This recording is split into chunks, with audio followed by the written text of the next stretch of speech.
السلام عليكم، كي دايرين؟ لاباس عليكم؟ بخير ان شاء الله. هذا الفيديو يلقاكم بخير وعلى خير وبصحة جيدة ان شاء الله. رمضان مبارك سعيد، الله يتقبل الصيام ان شاء الله. اليوم غادي نشارك معكم العسل المنزلي، وغادي نشارك معكم معسلات ديال رمضان ان شاء الله. هذا الفيديو ينال الاعجاب ديالكم. هنايا نبداو بسم الله، توكلت على الله. اللهم صل على سيدنا محمد وعلى ال سيدنا محمد. هنا كيف ما كتشوفوا معايا عندي 2 كيلو ديال السنيده. هنا راه ممكن ديروا يعني هكا قالب ديال السكر او ديروا السنيده. هاد الباكيت يكون فيها 2 كيلو. غادي نحتاج ليهم 2 عويدات ديال القرفه. غنحتاج واحد الحامضه اللي غسلتها مزيان وقطعتها دوائر على هاد الشكل هذا. الماء، غادي نحتاج الايطرو ديال الماء، وغادي نحتاج نص كاس ديال المزهر. هاد المزهر ما غادي نديرو، ما غنخدم به حتى الاخر حتى يطيب ليا هاد العسل هذا. هاد العسل هذا راه كيجي رائع وكيجي زوين، تخدمي به في هكا في المعسلات اللي ديري وتبقاي تستعمليه في الدار، يعني كيجي زوين بزاف بزاف. هنا غادي ناخذ هاد الطنجره هذه، غادي ندير فيها السنيده، وغادي ندير الحامض، ندير القرفه، ونزيد عليهم هاد ايطرو ديال الماء. ومن بعد غادي نديرهم هنايا. راه قلبت هاد العسل هذا، قلبت عاود طيبته في طنجرة الضغط في الكوكوط. غادي نزيد عليهم هنا درت الحامض، درت القرفة، وغادي نزيد الماء، وغادي نسد عليه، وغادي نخليه يطيب ساعة المكانة، يعني تقريبا ساعة غادي يطيب وعلى عافية مهيلة. يعني ما نجهدوش عليه البوطة بزاف، يعني بحال هكا غادي يجيك قاصح بزاف، وغادي يجي ما غيجيكش زوين. هنايا انا خليته ساعة على عافيه مهيله.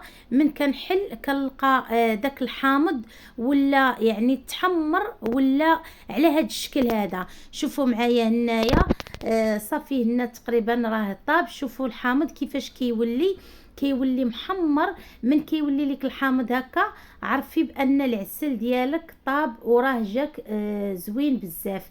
هنا هاد العسل كنديرو هكا، كنحتاجوه الدهن، البطبوط، البغرير، هكا في رمضان ولا بلا رمضان.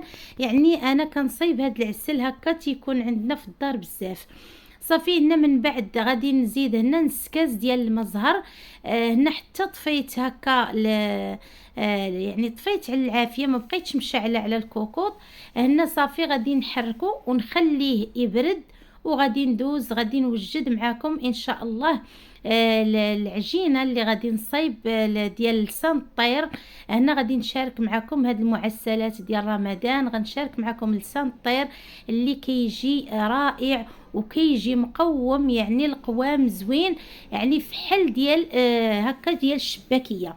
غادي نحتاج هنا معلقه كبيره ديال النافع، معلقه كبيره ديال حبه حلاوه مطحونين، كاس ديال الزنجلان يعني حمرته وطحنته. غنحتاج البيضه بحراره المطبخ، 2 معالق ديال الزبده، ومعلقه كبيره ديال السنيده. غنحتاج 2 معالق ديال الزيت العاديه، وخماره، ومعلقه ديال الخل. هنا غناخذ كيلو ديال الفورص، غادي نغربلو وغادي ندوز معكم ان شاء الله، وغادي نجمع هاد المقادير هادو، وغادي تشوفوا معايا ان شاء الله. راه كيجيو غزالين وكيخرجوا كميه كتيره بزاف، يعني هكا كميه زوينه وكتيره كتخرج ليكم. هنايا من بعد ما كملت الدقيق عندي في غربلته كامل، غادي زدت عليه النافع وزدت حبه حلاوه. غادي نزيد هنايا 2 معالق ديال هنا الزيت. هنا هاد الزيت هذا الا بغيتو هكا تجيكم كالزيت كيخليها كتجي مقرمشه وكتجي يعني زوينه بزاف. غادي ندير هنا البيضه، راه غير مع بحراره المطبخ جيت نهرسها هكا وطلقات ليا. 2 معالق ديال الزبده كبار، معلقه ديال السنيده، كاس ديال الزنجلان، خماره، وغادي نزيد هنا معلقه ديال الخل، وغادي نعجنهم بالماء دافي اللي تنعجنوا به هكا العجينه. وغادي نغطيهم ونخليها ترتاح يعني مزيان. هاد العجينه هذه هنا سمحوا لي نسيت ما ذكرتش لكم في الاول، هنا راه عندي المسكه الحره، دقيتها هنا في هذا المهرز هذا بشويه الملح، يعني نديروا ليها شويه الملح ولاش سنيده، وكندقوها مزيان باش كتدق لينا دغيا، يعني معلقه ديال شويه هكا المسكه الحره، واحد راس معلقه صغير هكا كنديرو، كتعطي واحد النسمه زوينه.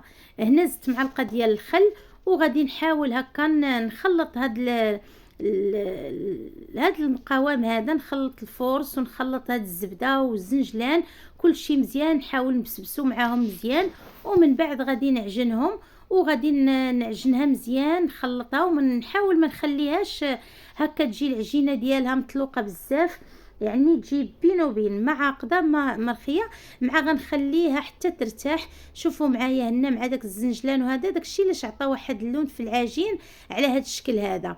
هنايا صافي من بعد غادي ندير ليها شويه الزيت هكا من الفوق، ونغطي عليها ونخليها ترتاح مزيان.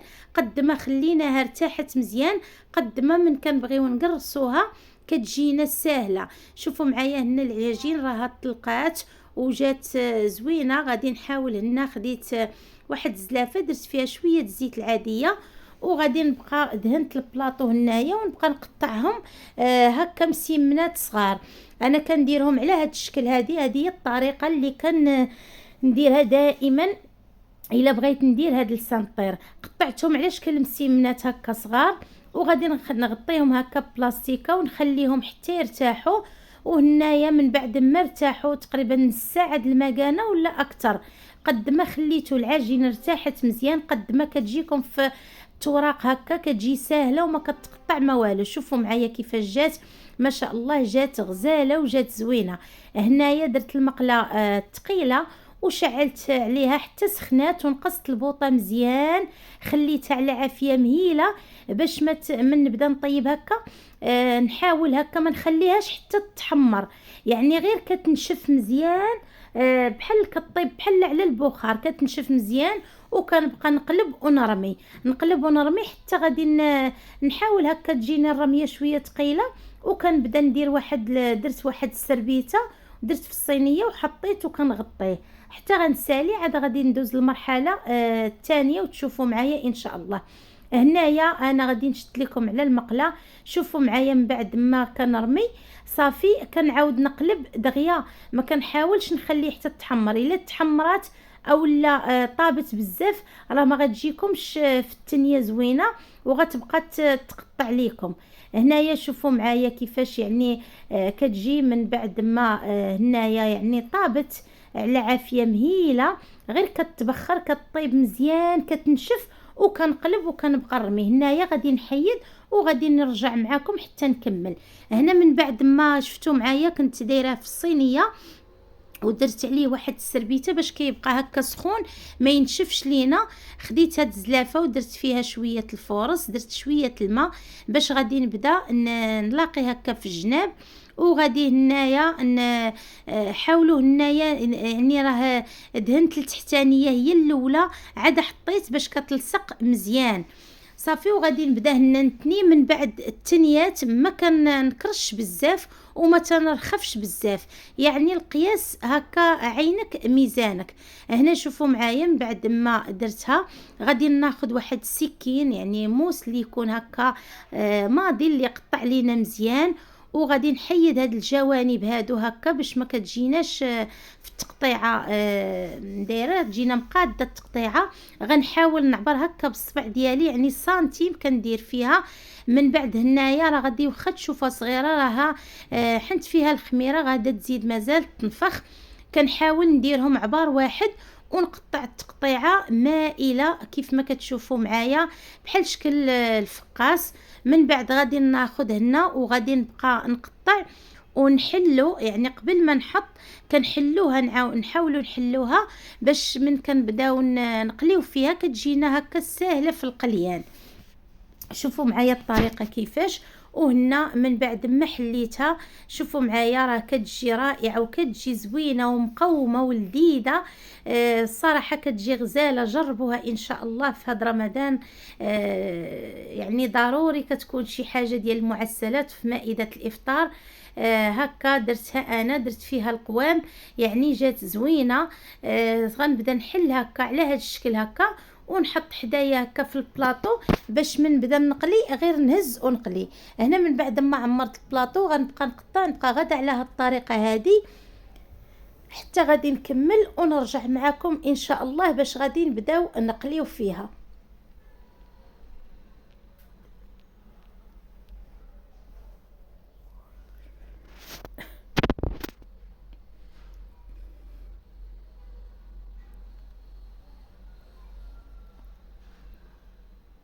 صافي هنا تقريبا راه قربت نكمل.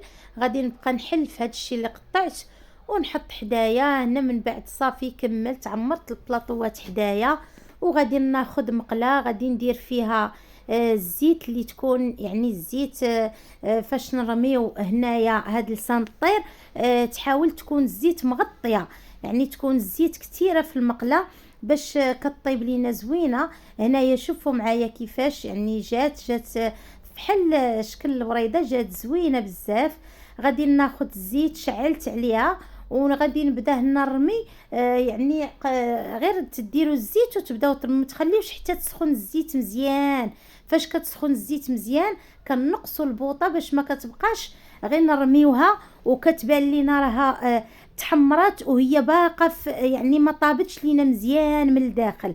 يعني الطياب هنايا تكون غير ذهبيه. نحاولوا ما نطيبوهاش بزاف حنت من بعد من غنديروها في العسل يعني كتزيد مازال هذاك اللون تاع العسل كيعطي. الا طابت بزاف كتولي تبان بحال محروقه.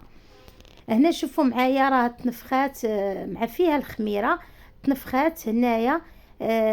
هنا في هذا غادي نبدا نقلب بهاد الصفايه هذه ومن بعد غادي غير تحمر ونبدا نهز ونحط هكا في العسل. هنا من بعد ما كنحطو في العسل كنحاولوا نخليوها وقت شويه هكا طويل باش كتشرب لينا العسل مزيان. قد ما شربات العسل مزيان قد ما كتجي زوينه وكتجي شاربه العسل.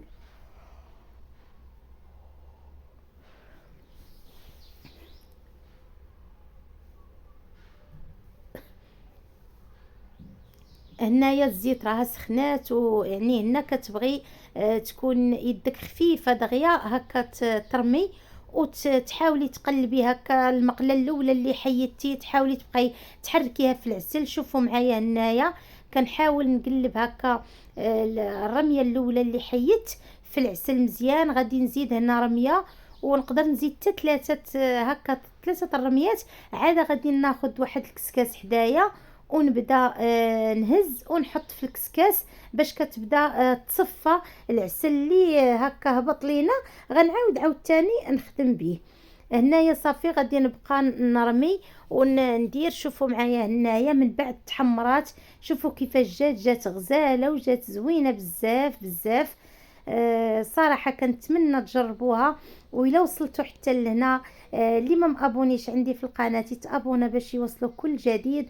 واللي شاف الفيديو اول مره ما ينسانيش من لي لايك ومن البارطاج. وكنشكركم بزاف بزاف على الدعم ديالكم على الحب ديالكم. شكرا لكم بزاف. هنا كنقول لكم سمحوا لي راه ديك اللقطه اللي صورت الكسكاس عامر ودرت عليه الزنجلان من الفوق راه ما عرفتش كيفاش تمسحات ليا. هنايا كيطلع لي ستوكاج هكا وبديت كنمسح ما عرفتش كيفاش تتمسحات. هنايا من بعد قدمتها على هذا الشكل هذا. كنتمنى تنال الاعجاب ديالكم. راها جات محمره وزوينه. درت عليها الزنجلان هكا من الفوق جات غزاله وجات مقرمشه. كنتمنى هذا الفيديو نال الاعجاب ديالكم. كنقول لكم عواشر مبروكه. الى اللقاء حتى الفيديو قادم ان شاء الله.